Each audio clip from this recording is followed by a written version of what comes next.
Olá, meus queridos alunos, sejam todos muito bem-vindos ao nosso canal da Autoescola mais uma vez. Aqui quem vos fala é a Prof. Lu Mendes e estou trazendo mais um simulado do Detran para vocês. Primeiramente, quero agradecer a Deus, agradecer a todos vocês, meus amados inscritos. Já somos mais de 4.000. Estou muito feliz, estou muito radiante porque o canal está crescendo assim de uma maneira muito grande. Então eu agradeço de coração, desejo sucesso, bênçãos à vida de cada um de vocês que são inscritos aqui no canal. Não esquece, pessoal, compartilhe esse canal com todos que vocês sabem que estão precisando. Deixa o like, deixa o comentário, comenta aqui embaixo de qual cidade, de qual estado vocês estão vendo esse vídeo, porque tá sendo muito legal saber que esse canal e esses vídeos estão chegando em todos os lugares do nosso Brasil. Então, vocês vão entrar no site que tá aqui embaixo na descrição, no link.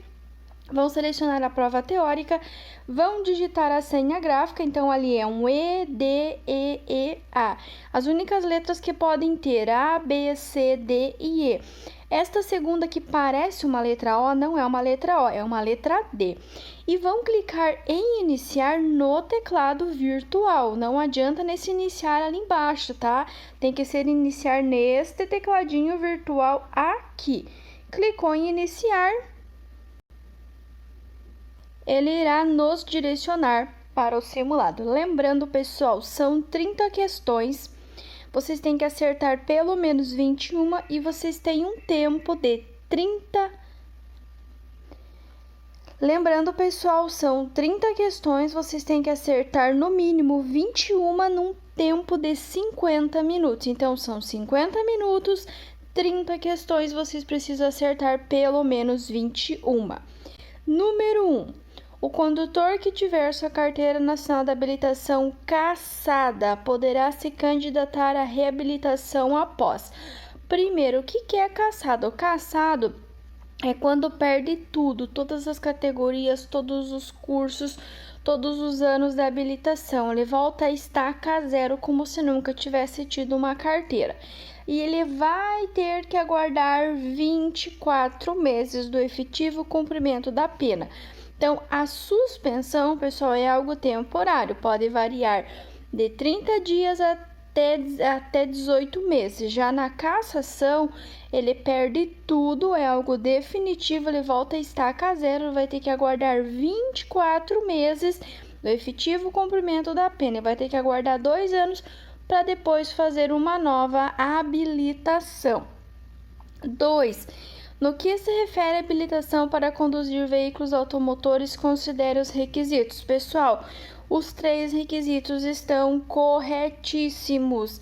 Ser penalmente imputável, ou seja, maiores de 18 anos, possuir carteira de identidade ou equivalente e saber ler e escrever. Para as categorias A e B, só A, só B ou A mais B, o candidato precisa ser penalmente imputável, ele precisa ter mais de 18 anos. Para as categorias C, D e E, tem que ser maior de 21 anos. Possuir carteira de identidade ou equivalente e saber ler e escrever. Então, resposta correta, letra A, que tem palitinho 1, palitinho 2 e palitinho 3. 3. Além dos órgãos especializados que se empenham na preservação do meio ambiente, também são responsáveis. Pessoal, todos os usuários das vias, motoristas, pedestres e passageiros, todos que utilizam as vias para se locomover, são sim responsáveis. Então, motoristas, pedestres e passageiros. 4. A visibilidade do condutor é influenciada pela via, principalmente. Notem bem, ele já está falando para vocês, é a via que vai influenciar a visibilidade do condutor. De que maneira? Pelas mudanças de direção, pelos aclives e pelos declives. Aclive é o que sobe acima e declive é o que desce, é baixo. Então, a visibilidade do condutor é influenciada pela via, principalmente pelas mudanças de direção, aclives e declives. É direito de todo infrator, quando aplicada a penalidade de multa, interpor recurso contra a penalidade que será julgado. Pessoal, aqui tem uma regra, tem um macete muito importante. Primeiro, jare, segundo, CETRAN, terceiro, não cabe recurso. Quando a pergunta não estiver falando de nenhum órgão, vocês vão ter que marcar jare. Se a pergunta já estiver falando da jare, vocês vão marcar CETRAN. Se a pergunta estiver falando da jare e do CETRAN, vocês vão marcar que não cabe recurso na esfera administrativa. Falou em recurso de multa, lembrem-se da ordem. Primeiro jare, segundo CETRAN, terceiro não cabe recurso na esfera administrativa. Recursos de multa, primeiro jare, segundo CETRAN, terceiro não cabe recurso na esfera administrativa. 6. O ciclista está no meio da travessia da via quando o semáforo fica verde. O condutor do veículo motorizado deve, gente, vocês vão esperar o ciclista, o pedestre, o cadeirante, a pessoa que for, vocês têm que aguardar concluir a travessia. Por quê? A preferência no trânsito começa pelo pedestre, depois vem o ciclista, vem a moto, vem o carro, o caminhão e o ônibus. Sempre vai ser do menor para o maior.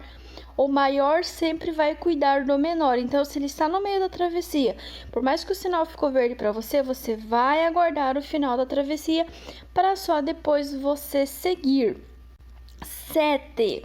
A figura abaixo mostra um veículo estacionado na via pública. Ele está mostrando ali o alinhamento da via transversal, resumindo a esquina. E ele quer saber, de acordo com o Código de Trânsito Brasileiro, um veículo deverá guardar uma distância do bordo do alinhamento da via transversal de no mínimo 5 metros. Em relação ao alinhamento da via transversal, em relação à esquina, em relação ao cruzamento, você sempre precisa guardar uma distância de 5 metros. 5 metros em relação à esquina, 5 metros em relação ao alinhamento da via transversal para poder estacionar. Tem sinalização, vai seguir a sinalização. Quando não tiver, você calcula o espaço que caiba um carro. Esse espaço que cabe um carro, você vai respeitar e vai deixar para não atrapalhar a visibilidade dos demais usuários das vias. Então, com relação à esquina, são 5 metros que você tem que manter em relação à esquina, em relação ao cruzamento, para poder estacionar o teu veículo. 8. A posição correta ao dirigir faz parte dos preceitos de direção defensiva, pois evita o desgaste físico, entre outras coisas. Faz parte da lista de posições recomendadas para dirigir um veículo. Pessoal, dica, macete. Ele nunca vai falar de pernas, ele nunca vai falar de pés, certo? Só sabendo disso, vocês já acertaram a questão, porque B, C e D tá falando de pé, tá falando de calcanhar, tá falando de perna. Não vai falar de pés, nem de pernas, nem de calcanhares. Ele vai falar exclusivamente de braços e de mãos. Serão sempre duas, braços ligeiramente dobrados, ou as duas mãos no volante, imitando os ponteiros de um relógio na posição 9 horas e 15 minutos. Braços ligeiramente dobrados, ou as duas mãos no volante, imitando os ponteiros de um relógio na posição 9 horas e 15 minutos. Braços ligeiramente dobrados, as duas mãos no volante, imitando os ponteiros de um relógio na posição 9 horas e 15 minutos. 9. Quem tem prioridade no trânsito, o pedestre ou o condutor? Acabamos de ver na questão anterior com relação ao ciclista. Eu deixei bem claro para vocês que a preferência, a prioridade no trânsito começa com o pedestre. Por quê? Porque ele é o mais vulnerável frente ao veículo. Ele não tem proteção nenhuma, ele está completamente exposto. Então, com relação à prioridade no trânsito, vai começar sempre pelo pedestre. O pedestre tem sim a primeira prioridade.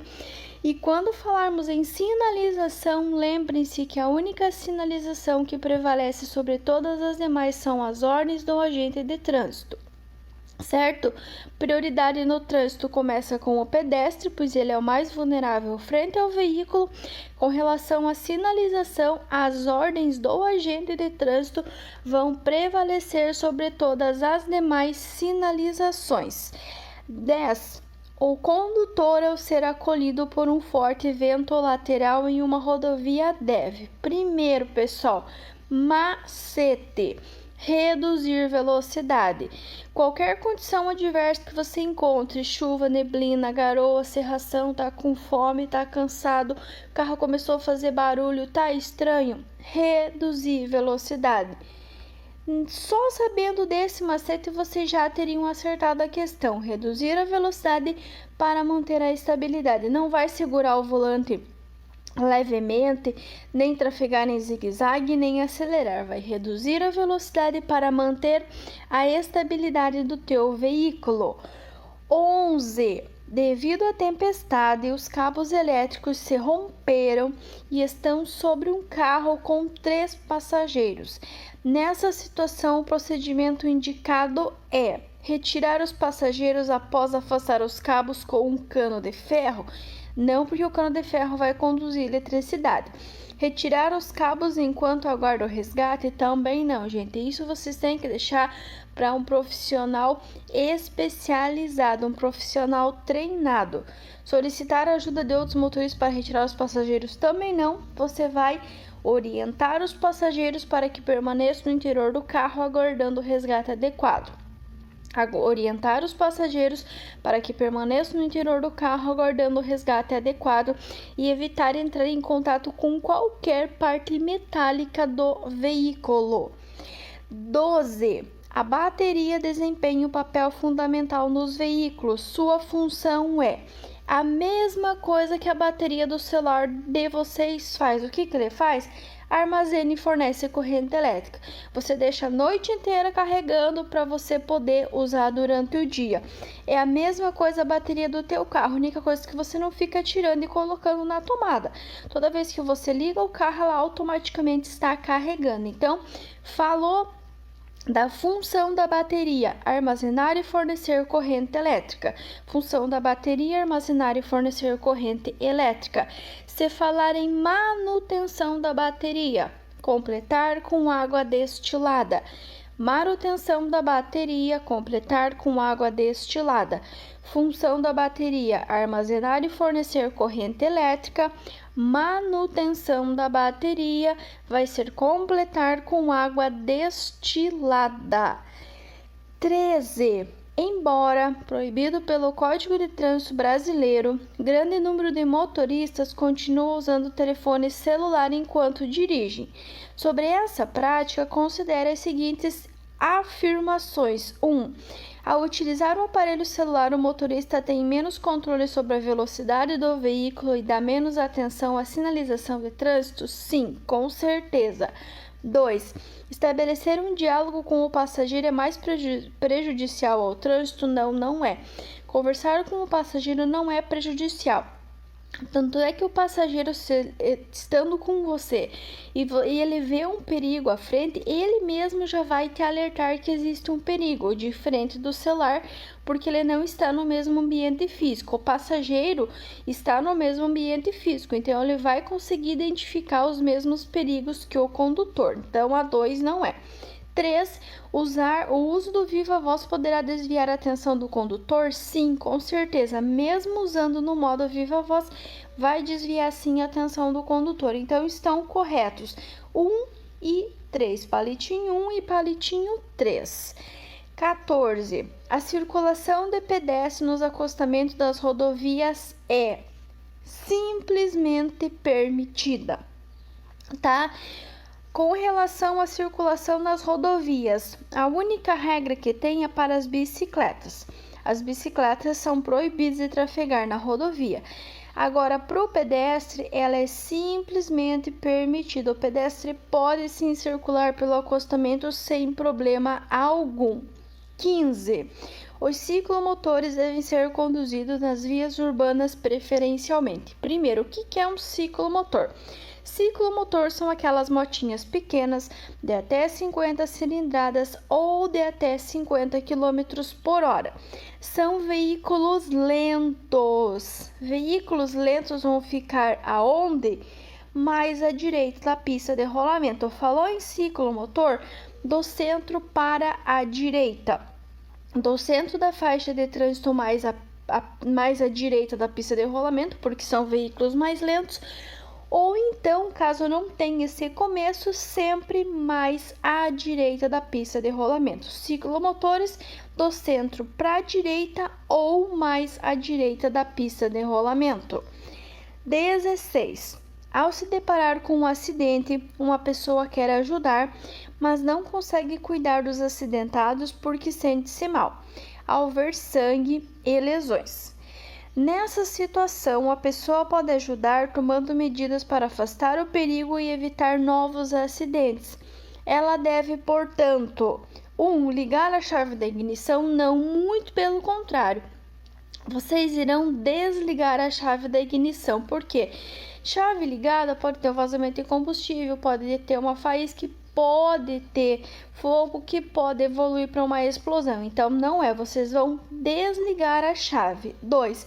Sinalizar o local para evitar novos acidentes e atropelamentos? Sim, com certeza. Fazer a correta sinalização para evitar novos acidentes e novos atropelamentos. E 3.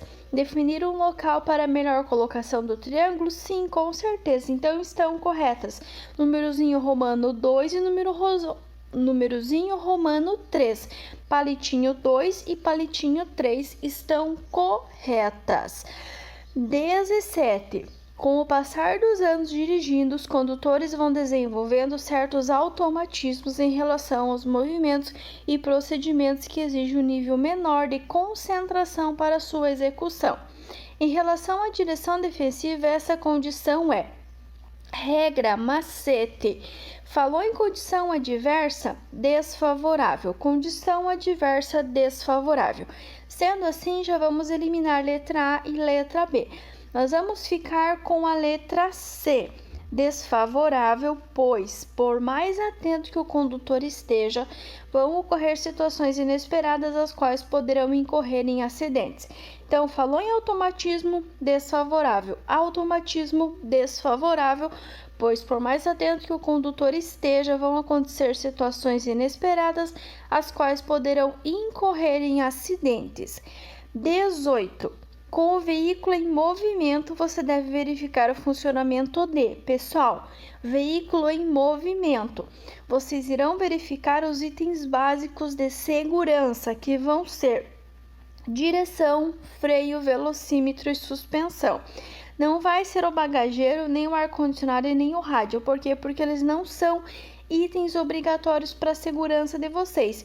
Itens obrigatórios são aquelas coisas que vocês não podem ficar sem. Não pode ficar sem direção, nem sem freio, nem sem velocímetro e nem sem a suspensão. Então, com o veículo em movimento, você deve verificar o funcionamento de direção, freios, velocímetro e suspensão.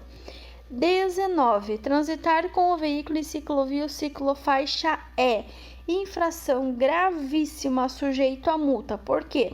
Ciclovia e ciclofaixa é um local de uso exclusivo do ciclista e do pedestre. A partir do momento que você colocar teu carro lá, você vai gerar perigo à vida dessas pessoas. Então, infração gravíssima, sujeito a multa. 20. A fotocópia da Carteira Nacional da Habilitação. Gente, documento oficial não pode ser apresentado em cópia, tá? Fotocópia da Carteira Nacional da Habilitação não serve para nada. Nada mesmo. Ela é inválida para substituir o documento original e comprovar o direito do seu portador de dirigir. Então, cópia, fotocópia, retrosprática, seja lá o que for, falou em cópia da Carteira Nacional da Habilitação, ela não tem validade. Tanto a CNH, quanto a PPD, quanto o documento do veículo, eles têm que ser em original. Portanto, a fotocópia ela é inválida para substituir o documento original e comprovar o direito do seu portador de dirigir. 21. A distância de reação é definida como? Pessoal, o próprio nome já está dizendo reação. Você está reagindo a algo ou alguma coisa. Então, vai ser o quê? É o espaço percorrido em que o condutor viu o perigo, tirou o pé do acelerador e acionou o freio. Essa é a distância de reação. Você vai reagir, você viu o perigo, você não vai deixar bater. Você vai reagir de que maneira? Tirando o pé do acelerador e acionando o pedal do freio. Essa é a distância de reação. Na sequência, vocês vão ter a distância de frenagem, que é do momento que você pisou o pedal do freio, foi freando até teu carro parar. Essa é a distância de frenagem. Quando você acionou o pedal do freio, foi freando até teu carro parar. Distância de frenagem. E quando você juntar os dois momentos, ou seja, desde o momento que você viu o perigo, tirou o pé do acelerador, acionou o freio, continuou freando até teu carro parar, é chamada de distância de parada. Parada é a soma de reação mais a frenagem. E vocês vão ter ainda a distância de segmento ou distância de segurança, que é a distância que vocês mantêm em movimento do carro que está seguindo à frente de vocês. Distância de segmento ou distância de segurança, medida em 2 segundos, é a distância que você vai manter do carro que está seguindo à sua frente. Então, reação é o espaço percorrido em que o condutor viu o perigo, tirou o pé do acelerador e acionou o freio. No momento que ele acionou o freio, freou até o carro parar, distância de frenagem. Quando eu somar reação mais frenagem, vai ser igual a parada, ou seja, é o momento em que eu vi o perigo, tirei o pé do acelerador, acionei o freio, continuei freando até meu carro parar completamente. Esta é a distância de parada. E a distância de segmento ou distância de segurança, que é medida em 2 segundos, é a distância que eu mantenho em movimento do carro que está seguindo à minha frente. 22. São situações de emergência que interferem nas funções vitais, exceto. Duas informações importantíssimas. O que é funções vitais? Funções vitais é aquilo que pode te levar à morte, certo? Função vital, se você ficar sem, você vai morrer e pronto, acabou. Só que ele quer o exceto, o que não vai te levar à morte. Hemorragia grave, você pode morrer. Falta de respiração, você pode morrer. Falta de circulação, você pode morrer. Agora, se você quebrar o braço, você não vai morrer. Entenderam a lógica? Só que ele está falando funções vitais. O que é a função vital? É aquilo que te mantém vivo. Então, se você tiver uma perda grande de sangue, ficar sem respirar ou tiver falta de circulação, você vai morrer. Só que ele quer o exceto, o que não vai te matar.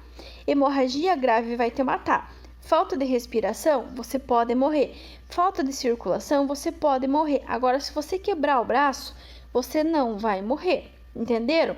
Então, função vital é o que te mantém vivo, só que ele quer o exceto.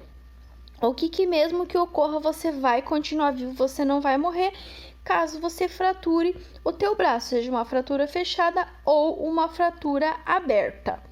23.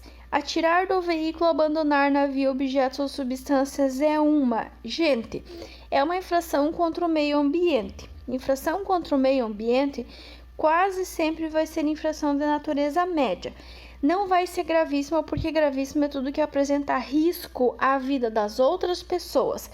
Infração grave é tudo que apresenta risco à tua vida. Infração média quase sempre está relacionada com manutenção do veículo e com relação ao meio ambiente.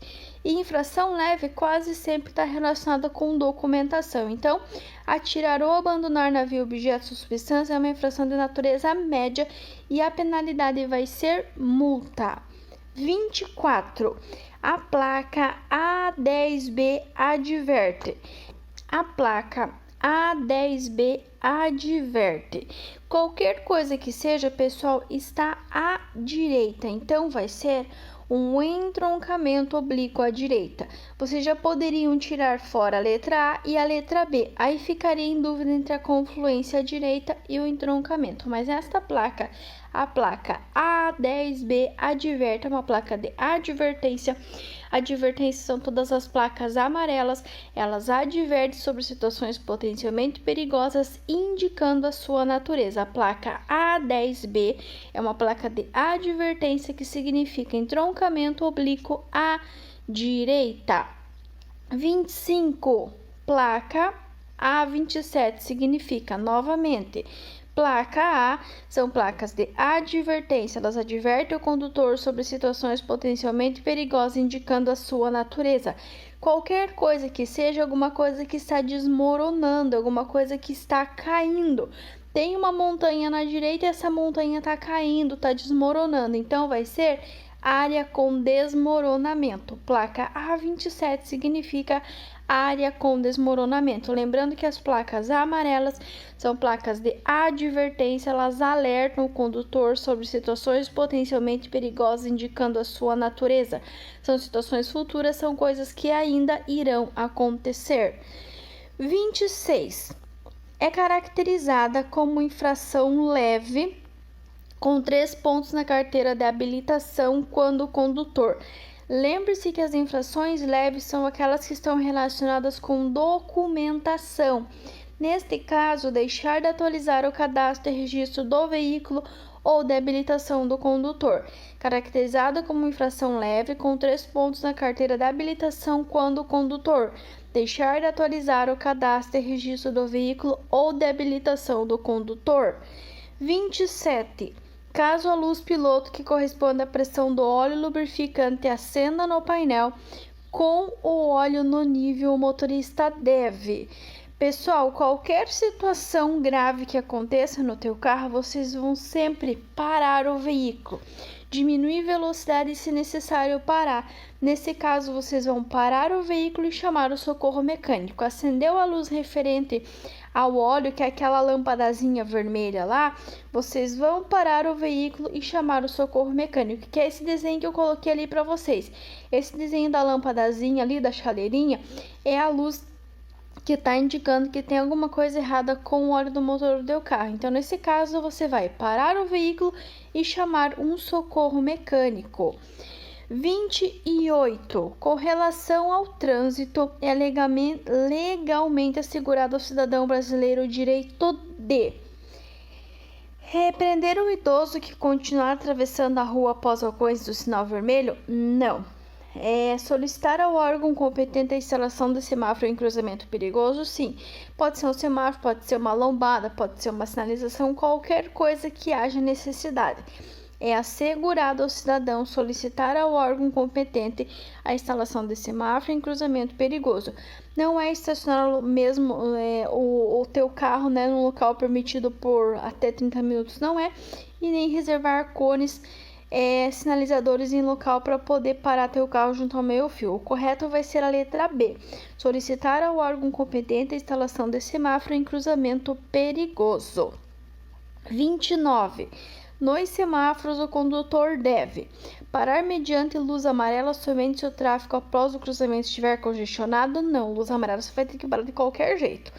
Partir cautelosamente caso não haja veículos na via transversal. Também não é. Reduzir a marcha mediante luz amarela e parar antes da faixa de retenção? Sim, com certeza. Sinaleiro, pessoal, se tiver verde, vocês podem passar tranquilamente. Se você iniciou a travessia e o sinal ficou amarelo, você vai continuar, você vai terminar, você vai concluir. Porque se você parar no meio do cruzamento, você vai atrapalhar os demais usuários e você vai gerar uma infração. Agora, se você não chegou na faixa de pedestre, não iniciou a travessia e o sinal ficou amarelo, você vai reduzir a marcha mediante a luz amarela e vai parar antes da faixa de retenção. A faixa de retenção é aquela faixinha comprida que tem antes da faixa de pedestre. Você vai parar antes daquela faixa e vai esperar o sinal ficar verde para só então você continuar. E 30, a função do catalisador no sistema de escapamento é: o próprio nome já está dizendo, ele vai catar, ele vai filtrar, ele vai diminuir a emissão de poluentes. A função do catalisador no sistema de escapamento é diminuir a emissão de poluentes. A função do catalisador no sistema de escapamento é diminuir a emissão de poluentes. Ok, pessoal? Finalizamos mais um simulado, então, com 30 questões. Vamos ver quantas nós acertamos. Vamos finalizar. Vamos clicar em sim. E aí está, pessoal, mais um simulado respondido com 30 questões. 30 questões acertadas de 30, então 30 de 30, tudo certinho. Tudo show de bola. Espero que vocês tenham gostado, espero que vocês tenham entendido. Se vocês tiverem dúvida, qualquer coisa, deixa aqui embaixo nos comentários. Não esquece de comentar, deixa o like, gente, é muito importante vocês deixarem um joinha, deixarem um like aí no vídeo, porque ajuda muito. Compartilhe esse canal com todo mundo e não esquece, tá, pessoal? Escreva aqui embaixo de qual cidade, de qual estado vocês estão vendo esses vídeos, porque tá sendo muito importante, tá sendo muito legal saber até onde que os nossos vídeos estão chegando. Muito obrigada a todos vocês, sucesso, bênçãos na vida de todos vocês, bons estudos e até o nosso próximo simulado.